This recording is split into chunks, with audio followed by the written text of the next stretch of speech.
area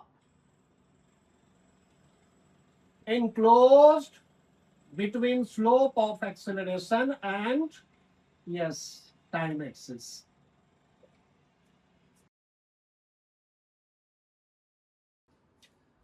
hello students, welcome to the learning hive.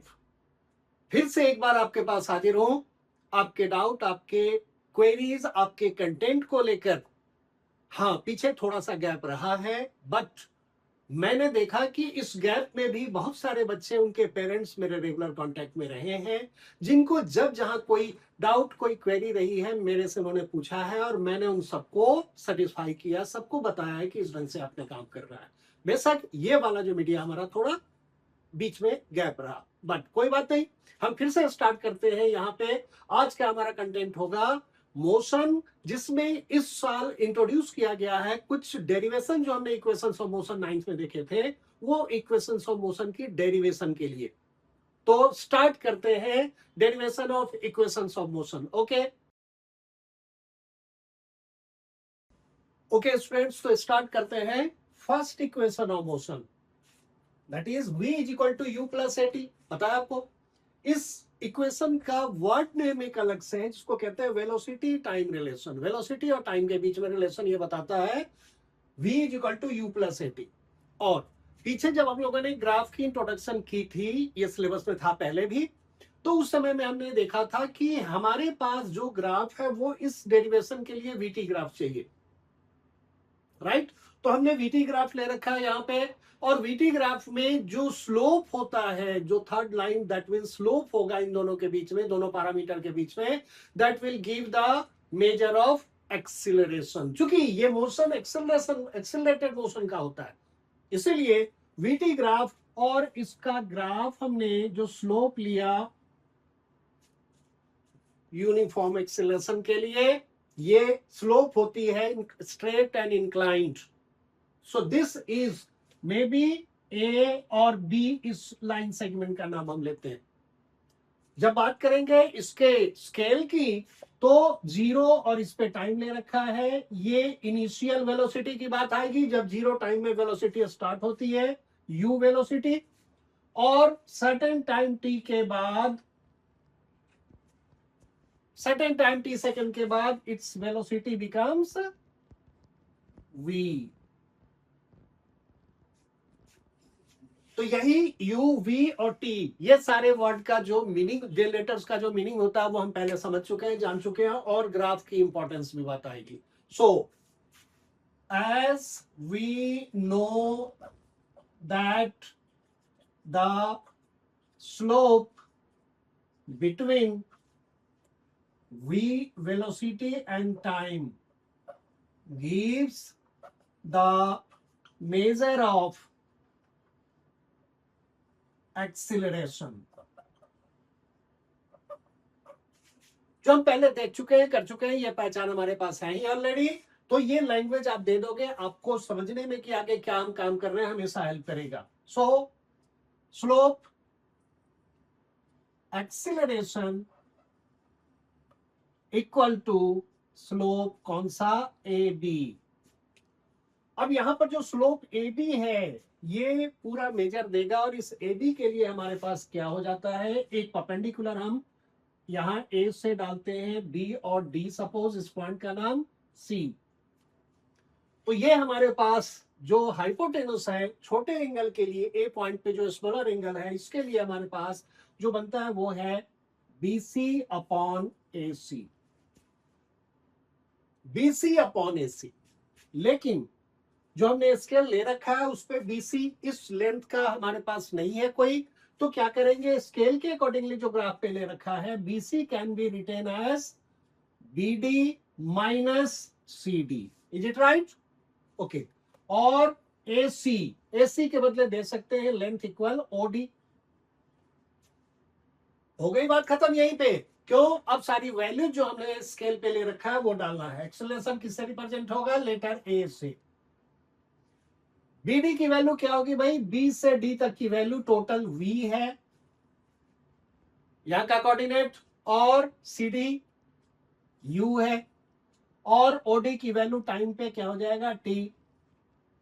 अब यहीं पर इसको हम क्रॉस मल्टीप्लाई करके लिख सकते हैं, v minus u is equal to a into t and v is equal to u उधर जाके positive plus a t. This is first equation of motion and its derivation जो हमने ग्राफिकली देखा. Right, समझ में आ गया है. रिपीट करेंगे इसको, बार बार प्रैक्टिस करेंगे, सारी चीज आएंगी. सेकेंड थर्ड इक्वेशन में एक बात कॉमन होगी कि जो ग्राफ हमारा है वो ग्राफ वही रहता है बेसिकली.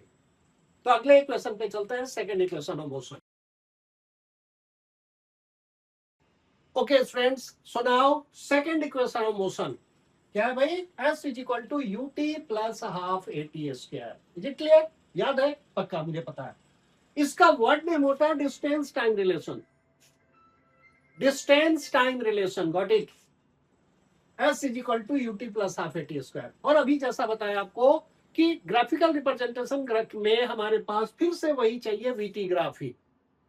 लेकिन इस बार एक कंसेप्ट आ गया क्योंकि हमें डिस्टेंस निकालना है और पीछे की जो हमारे पास नॉलेज रही है उसके आधार पे डिस्टेंस इस वीटी ग्राफ से कैसे निकलेगा.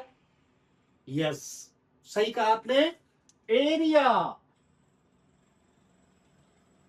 enclosed between slope of acceleration and yes time axis.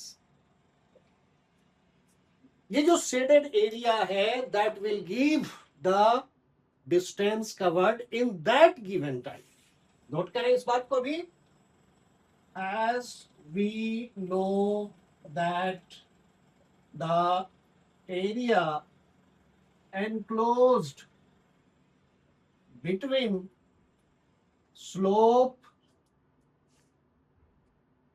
of acceleration and time axis gives the measure of what? Distance. ये पीछे बता चुका हूं कि अगर आपका पूरा ग्राफ स्लोप जो है वो फर्स्ट क्वाड्रेंट में है then you are very safe कि आप डिस्टेंस यूज करो या डिस्प्लेसमेंट यूज करो, इक्वल होगा.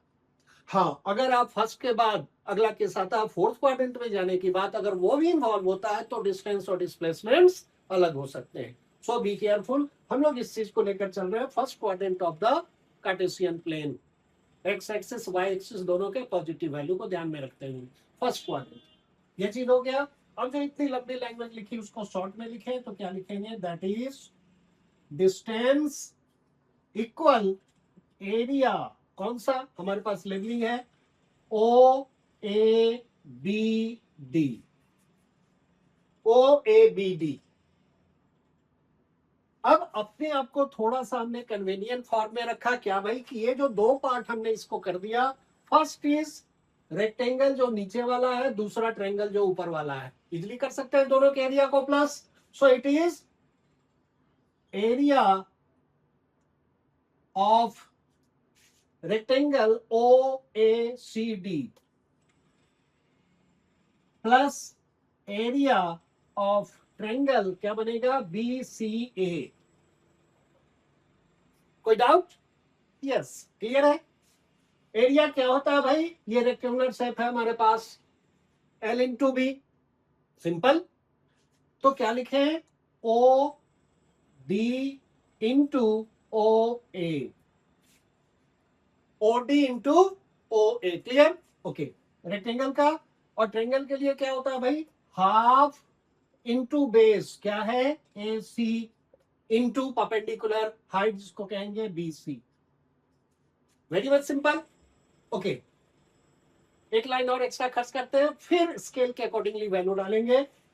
ओ D into O A plus half into A C के बदले ओ डी दे सकते हैं, इक्वल है अपोजिट साइड, इंटू फिर से प्रॉब्लम आ गई. बीसी हमारे पास एग्जैक्ट थोड़ा सा ये है जो स्केल हमने ले रखा है उसके अकॉर्डिंगली क्या बन जाएगा ये बताइए? ये बनेगा बी डी माइनस सी डी. Any doubt? ओके, अब पुट करते हैं सारे जो हमने स्केल कर रखा है. डिस्टेंस को रिप्रेजेंट करते हैं लेटर एस से. ओडी क्या है बताइए जल्दी? ओडी की वैल्यू टाइम टी है. ओ ए की वैल्यू वाई एक्सिस पे यू है, plus half O D once again t and B D minus C D. अभी फर्स्ट इक्वेशन में भी यूज किया था, it can be written as v minus u, right. Okay, अब यहां रेफरेंस लेंगे हम from first equation of motion. First equation of motion क्या था, v is equal to u plus a t, so v minus u is equal to a into t. Put कर दे from first equation of motion किसकी value, v minus u की value, v minus u can be written as a t. क्या हो जाएगा भाई, s is equal to u t plus half into t into a t. First equation of motion से v minus u की value clear हो गया, s is equal to u t plus half a और T into T T square. Simple, मेरे लिए नहीं आपके लिए भी होना चाहिए, इज इट राइट।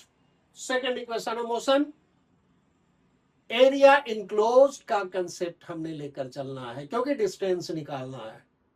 चलिए जल्दी चलते हैं थर्ड इक्वेशन ऑफ मोशन पे। इज इट क्लियर, हमें मुझे लग रहा है कि सारी चीज बहुत क्लियर हो जानी चाहिए, बस प्रैक्टिस करते रहिए। आई एम ऑलवेज विद यू कि आपको प्रैक्टिस में भी कुछ डाउट लग रहा है, कॉन्टैक्ट में, कॉन्टैक्ट द लर्निंग है। चलते हैं third equation of motion. Okay students, so now we have the third equation of motion, v square minus u square is equal to 2as. What name, velocity distance relation। आपने गौर किया होगा acceleration का नाम मैंने तीनों इक्वेशन में नहीं डाला है, इनिशियल वेलोसिटी u का नाम कहीं नहीं रखा है। हमने वेलोसिटी का मतलब वेलोसिटी इंक्रीज हो रहा है, चेंज हो रहा है, उसके लिए वेलोसिटी वर्ड आया है, u के बाद जो v बनता है उसके लिए वर्ड आया है नेम, एंड डिस्टेंस और टाइम। क्यों, क्योंकि जो इक्वेशंस ऑफ मोशन है ये ऑलरेडी वेल डिफाइंड है कि it is for accelerated motion. क्या एक्सेलरेटेड, तो यूनिफॉर्म एक्सेलरेटेड, जो भी हमारे पास कंटेंट है this is for uniform accelerated motion के लिए। एंड इनिशियल वेलोसिटी मींस ये दो चीजें, इनिशियल वेलोसिटी और एक्सेलरेशन, इसकी value is not variable, this is constant. हाँ, अब टाइम को चेंज होना है, टाइम के साथ वेलोसिटी v बढ़ के चेंज हो जाएगी, चेंज होके v बन जाएगी, और इस मोशन में अगर ऑब्जेक्ट है तो डिस्टेंस s की बात आएगी। इसीलिए जब नेम की बात करते हैं, वर्ड नेम की बात करते हैं, तो उसी ढंग से जस्टिफाइड किया जाता है। चलिए जल्दी से आते हैं थर्ड इक्वेशन ऑफ मोशन, और फिर से एक बार हमारा जो ग्राफ है बेसिक वो वही है, ग्राफ में कोई चेंज नहीं, VT graph with slope straight incline जो यूनिफॉर्म एक्सेलरेशन को रिप्रेजेंट करता है, और यहां पर डिस्टेंस s है, इसलिए फिर से क्या होगा, एरिया इनक्लोज की बात आएगी।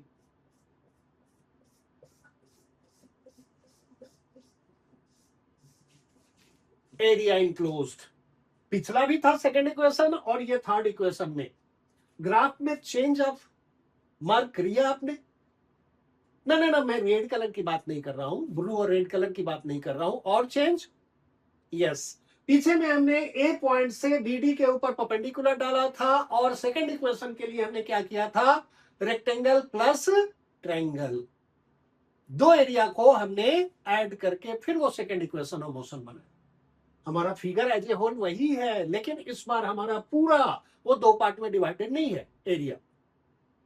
भाई फिर भी हमारे पास जो बेसिक मैथ्स की ज्योमेट्री की नॉलेज है उसके आधार पे हम कह सकते हैं कि this is a trapezium.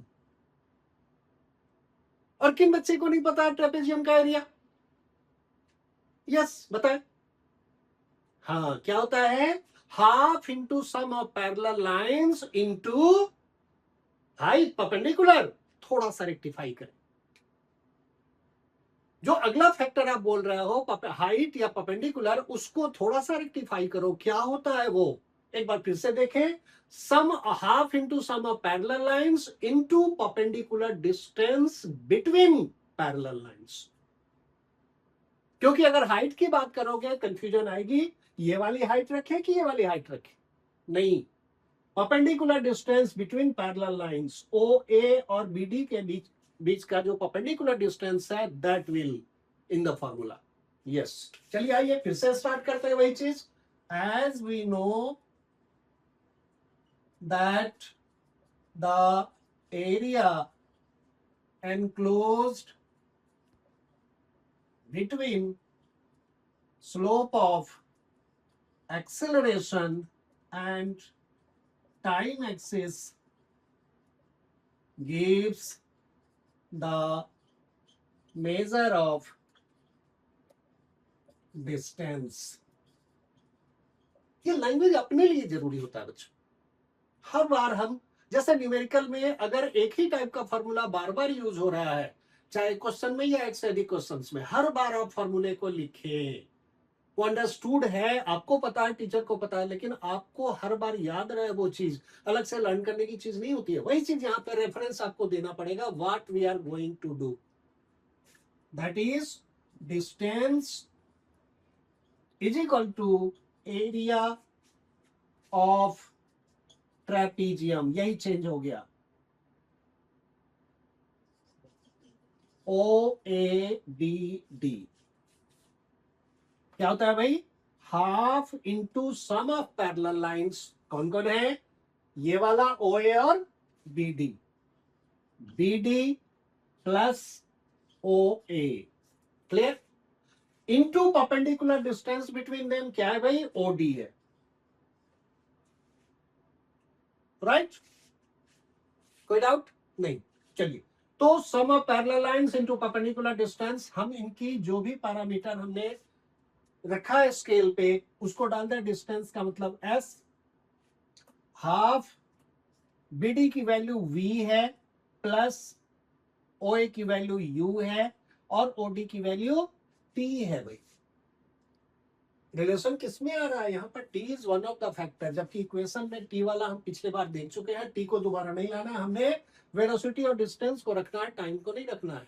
Yes, again from first equation of motion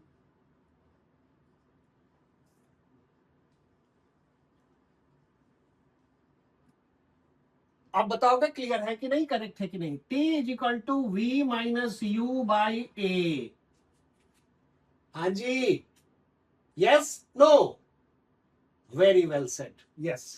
first equation of motion को रीअरेंज करके हमने टी निकाला, क्योंकि टी को रिप्लेस करना है, पुट कर दे s is equal to half v plus u, और टी के बदले क्या दे दें, v minus u by a. Any doubt, no, s is equal to half v plus u, v minus u upon A.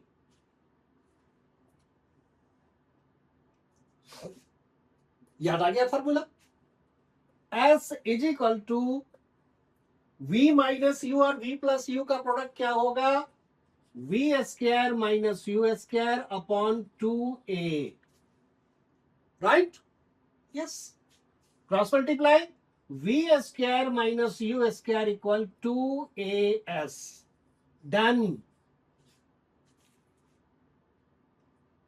Change, second equation of motion के लिए rectangle और triangle का एरिया सम किया, जबकि थर्ड इक्वेशन ऑफ मोशन के लिए trapezium का formula put किया। भाई क्यों, हमारी जरूरत क्या है, रिलेशन किसको बताना है, किसके बीच में रिलेशन बताना है, that is point of preference. पता है हमें सब बेसिक चीजें। ओके, तो प्रैक्टिस जरूरी है, रिटन प्रैक्टिस कीजिए, 3 टाइम्स 4 टाइम्स देख के लिखो, कोई इशू नहीं है भाई।